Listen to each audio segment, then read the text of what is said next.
दुनिया की तमाम छोटी और बड़ी खबरों के लिए हमारे चैनल को सब्सक्राइब करना न भूलें और बेल का बटन ज़रूर दबाएं।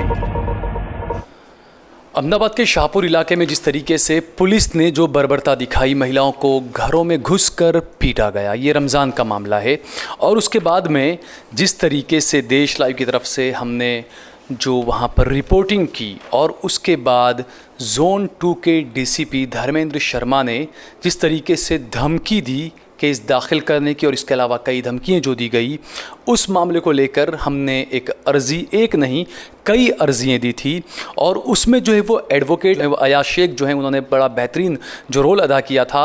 उस पर सबसे अच्छी और सबसे बेहतरीन बात ये हुई कि जब मानव अधिकार आयोग को जो अर्ज़ी दी गई थी, उस पर मानव अधिकार आयोग ने अहमदाबाद के पुलिस कमिश्नर आशीष भाटिया को जो एक नोटिस जारी किया है और उसमें कहा गया है कि जो डीसीपी धर्मेंद्र शर्मा हैं उनके खिलाफ जो है मानव अधिकार आयोग एक्ट 12 और एक्ट 18 के तहत जो है वो कार्रवाई करने की सोच रहा है। इसके लिए आप जो है वो 20 दिन के अंदर जवाब दें। इस पूरे मामले में बातचीत करेंगे हम एडवोकेट अयाज शेख से, जिन्होंने काफ़ी मेहनत की इस पूरे मामले में।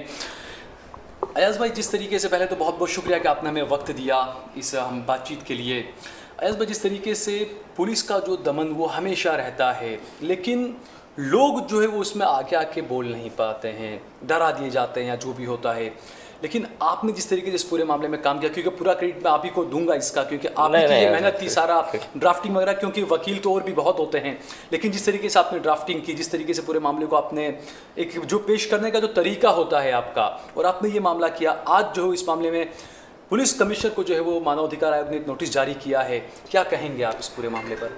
देखिए, इसमें किसी भी पुलिस अधिकारी, आईपीएस ऑफिसर या कोई भी राज्य सेवक है जो गवर्नमेंट सर्वेंट है, वो अगर उसकी जो सत्ता का दुरुपयोग करता है तो उसके लिए बहुत ही प्रबंध है। पुलिस के सामने या किसी भी सेंट्रल गवर्नमेंट या स्टेट गवर्नमेंट के सामने वो नेशनल कमीशन जो है उसको पावर है, उनका एक एक्ट है, वो एक्ट के सेक्शन 18 में उनकी शिक्षा की जोगवाई है। और आप जब आए, आपने कहा कि भाई ये पत्रकार हूँ मैं, और ये पत्रकार को दबाने के लिए, उसके व्यवसाय को दबाने के लिए जो धमकी दी पुलिस ने, जो आईपीएस डीएसपी ने, कि भाई इसको भी अंदर कर दो, एफआईआर कर दो, ये वो नहीं बोल सकते, क्योंकि ये उसके खिलाफ है। तो आप जब आए तो मैंने सोचा कि पहले मानव अधिकार पंच को अपने इन्फॉर्म करते हैं, तो उसकी सेक्शन 12 की एप्लीकेशन होती है, वो मैंने आपको बना के दी, आपने दी। सेक्शन 18 में जो एटीआर है, जो एटीआर का मतलब होता है डिपार्टमेंटल इंक्वायरी होती है, एक्शन टेकन रिपोर्ट, वो कमिश्नर को भेजना पड़ेगा 20 दिन में, कि ये जो डीएसपी है इसका ये एटीआर है वो वुमेन कमीशन को भेजना पड़ेगा। क्या कार्रवाई की है इस मामले में? हाँ, बताइए। जो वो भेजना पड़ेगा। अच्छा, उसके तहत क्या होता है कि एटीआर अगर एक बार होता है तो फिर वो जो ऑफिसर होता है उसकी डिपार्टमेंट इंक्वायरी चालू होती है, क्योंकि हम लोग तो इंक्वायरी में हाजिर रहते हैं, हम तो चलाते हैं। और वो जो उसका जो चार्ज होता है वो चार्ज करते हैं, उसका पनिशमेंट होता है, सस्पेंड भी हो सकता है ऑफिसर। तो मैंने तो सिर्फ वकीलत की है, और मुझे ऐसा लगा कि जब हमारे पास कोई क्लाइंट आता है तो उसको क्या ज़रूरत है, क्या कायदे का नॉलेज क्या देना चाहिए, क्या करना चाहिए, तो मैंने मानव अधिकार पंच, फिर गुजरात राज्य, दिल्ली, वहाँ पे देना पड़ता है, वहाँ दिया। और मुझे खुशी है कि भाई उस कमिश्नर को, अहमदाबाद कमिश्नर को, शहर कमिश्नर को नोटिस आई। अगर ये 20 दिन में जो भी रिपोर्ट करते हैं कि आपने क्या एक्शन लिए, उसके बाद उसकी डिपार्टमेंटल इंक्वायरी चालू होती है और वो होगी। अच्छा, इसके अलावा जो ये कोई भी पुलिस अधिकारी होता है वो राज्य सेवक की व्याख्या में आता है, उसको पब्लिक एट लार्ज, पब्लिक के लिए ही काम करना है। अगर वो नहीं करता, उसकी सत्ता का दुरुपयोग करता है, तो इंडियन पिनल कोड में भी कहीं जोगवाई है, उसके अगेंस्ट में आप फरियाद कर सकते हैं। और न्याय लेने के लिए कोर्ट बैठी है, ह्यूमन राइट कमीशन है, और कहीं भी आप लोकशाही देश में जीते हैं, आपको उसका राइट का मालूम होना चाहिए कि हमारे को क्या राइट है। ये आपने बहुत अच्छी बात कही कि हमको राइट का पता होना चाहिए। कई बार ये होते हैं कि कई एडवोकेट भी होते हैं, वो या तो मिसगाइड करते हैं या इतना नॉलेज उनको नहीं होता है। जैसे शाहपुर के मामले में हमने देखा है कि फ़ौरन पुलिस के खिलाफ क्रॉस एफआईआर की जानी चाहिए थी, मानव अधिकार आयोग को लिखा जाना चाहिए था, लेकिन पता नहीं वकीलों ने मिसगाइड किया या जनता खुद, वहाँ के जो लोग हैं विक्टिम, वो खुद डर गए, वो पता नहीं सामने। लेकिन ऐसे लोगों को जो लोग डरते हैं या जिन्हें दबा दिया जाता है, उन्हें किस बात का ध्यान रखना चाहिए इस मामले में, अगर वो पुलिस के खिलाफ कोई कार्रवाई करना चाह रहे हैं तो? देखो, सबसे पहले तो अपने भारत देश के नागरिक हैं, जो भारत का बंधारण है उसकी जितने भी राइट्स हैं, जो अधिकार हैं, वो आपको ऑटोमेटिकली उसको आपको प्राप्त होते हैं। तो कॉन्स्टिट्यूशन ऑफ इंडिया ऐसी चीज़ है कि जिसके तहत ये सब कायदे चलते हैं यार, लगाते हैं। आपको राइट है, आप किसी के भी सामने फरियाद कर सकते हो। अगर कोई सत्ता का दुरुपयोग करता है, एज एन एडवोकेट हम तो न्याय दिलाने के लिए बैठे हैं। हम अटैम्प्ट करते हैं, हम उतनी कोशिश करते हैं हमारे क्लाइंट को हम न्याय दिला सकें, चाहे वो किसी भी कौम का, धर्म का, जाति का हो या किसी भी कुंबे से आता हो। लेकिन सबसे पहला वकीलात का फ़र्ज ये होता है कि वो वकील धर्म निभाए उसका, और खुद नॉलेज हासिल करे, पढ़े, उसके बाद दूसरों को बांट सकेगा। तो ये चीज़ है कि तुम्हारे पास कोई जब भी कोई क्लाइंट आता है तो वो खुद बेचारा अन्याय वाला होता है, उसको उससे अन्याय हुआ होता है, तो उसको तुम ऐसा, हाँ, पीड़ित होता है वो खुद।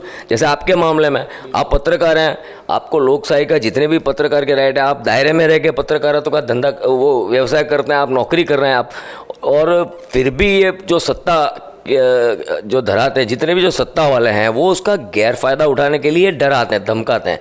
ये गलत है, और जो गलत है वो गलत है, वो लाइट में लाना चाहिए। उसको कायदे में कई प्रबंध है, कायदे में उसकी कोई भी परिभाषा में उसको, अगर तुम्हारे पास कोई क्लाइंट आता है तो जैसे आप आए तो मेरे को लगा कि मेरे को यहाँ करना है, यहाँ करना है, तो वो फ़र्क इतना पड़ा कि ऐसे जो ऑफिसर होते हैं जो सत्ता में रह के भी अगर किसी मजलूम को या किसी गरीब को या किसी ऐसे इंसान को जो डराते धमकाते, उनके लिए भी प्रावधान है, प्रावधान है उसका। और वो मैंने किया, बस मेरा सिर्फ वकील धर्म था, वो निभाया, और उसका आपको उसका रिवॉर्ड मिला, उसकी इंक्वायरी हेल्ड हुई। बिल्कुल। हाँ।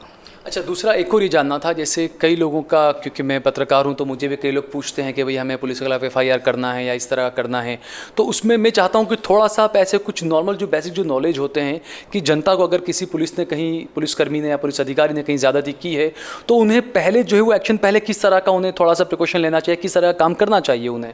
देखो, सबसे पहले तो क्या है कि जो ऊपरी अधिकारी होता है, जो उनका हायर ऑफिसर होता है, उसको लिखना पड़ता है, हायर ऑफिसर को लिखना पड़ता है कि भाई ये आपके जो ताबे के इंसान हैं, इन्होंने ये चीज़ की है। जैसे कोई PI है तो SP को या कमिश्नर को लिखना पड़ता है, वो प्रोसीजर है। तो अगर वो कुछ नहीं, एक्शन कुछ नहीं लेते तो फिर कोर्ट में फरियाद दाखिल करना पड़ता है। कोर्ट उसको इंक्वायरी में भेजती है, या तो उसको हायर ऑफिसर को भेजती है, या किसी को भी एजेंसी को तपास सौंपती है।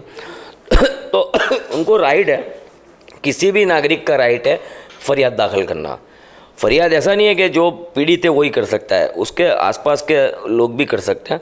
सेक्शन 2 में फरियाद कौन कर सकता है उसकी व्याख्या दी है CRPC। उसमें फरियाद तो कोई भी बन सकता है, फरियादी कोई भी बन सकता है। लोगों को ये बात का ध्यान रखना चाहिए कि कानून एक ऐसी चीज़ है, सामने चाहे फिर कोई भी हो, अगर कानूनी तौर पर अगर आप सही रास्ते से जाते हैं तो आप उसको बिल्कुल आपको न्याय मिलेगा। ये बिल्कुल एक हकीकत। देखो, जितने भी ये क्या होता है कि पॉलिटिकल पार्टी है या कोई संस्था है, ये सब तो शॉर्ट टाइम के लिए होता है, लेकिन भारत का जो कानून है वो सर्वोच्च है। और वो जो बोलते हैं ना कि भाई सर्वोच्च जो है पावरफुल, वो सर्वोपरि। तो कानून के तहत जो भी सेक्शन है या जो भी चीज़ है, तो उसको जाना चाहिए, उसके न्याय के लिए लड़ना चाहिए। देखो, अन्याय के सामने चुप रहना भी अन्याय है, तो उसको बोलना चाहिए। और मैं एज ए प्रोफेशन, मैं एडवोकेट हूँ, तो मैं तो ये चीज़ सबको, मेरा क्लाइंट मेरे पास जो आशा लेके आता है, तो मैं उसको पूरा न्याय दिलाने के लिए मैं पूरी मेहनत करता हूँ। फिर उसके मतलब जो भी रिएक्शन होता है, एक्शन का रिएक्शन तो होगा ही, उसको तैयार रहना चाहिए।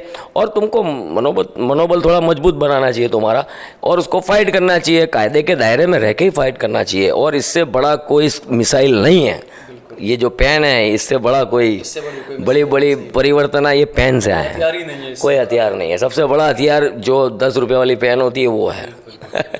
बहुत बहुत शुक्रिया। Okay, thank you. और मुबारक आपको कि आपके केस में प्रोग्रेस हुआ, बहुत शुक्रिया। और आपकी मेहनत जो आपको आपकी मेहनत रंग लाएगी। और आपको न्याय मिलेगा इंशाल्लाह। ये और इसके बावजूद भी कोई ज़रूरत पड़े कभी भी, तो we are here as an advocate. मेरा फ़र्ज़ है कि मैं किसी भी क्लाइंट को, और एक बात मैं यहाँ बता दूँ आपको कि ये जो तासुद की बात है, मेरे सबसे ज़्यादा हिंदू क्लाइंट हैं, मेरे 90% हिंदू क्लाइंट है। तो हमारा जो पेशा है वो पेशा नहीं, वकीलात खुद एक धर्म है, उसको आप फॉलो करो और उसके तहत काम करो और उसके लिए मेहनत करो।